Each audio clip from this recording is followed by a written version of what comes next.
Ito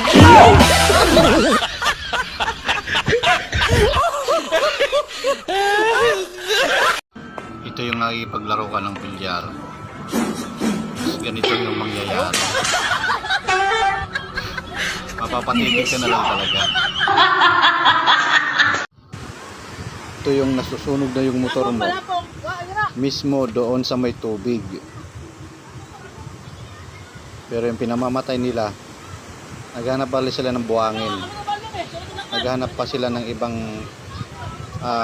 way para maapula yung sunog ng motor. Pero ayan, nandyan mismo sila sa ilog. Hindi natin alam kung anong mayroong mga to. Alam naman nila nakakapag-apoy.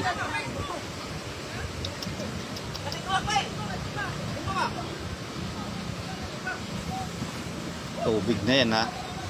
Kalahati ng motor nasa tubig. Parang buong katawan yata ng motor sa tubig. Pero hindi nila, ewan ko,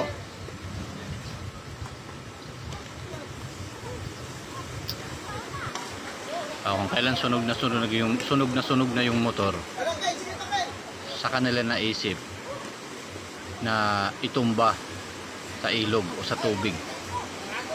Diba? Siguro naman alam nila kung ano ang makakaapula sa apoy.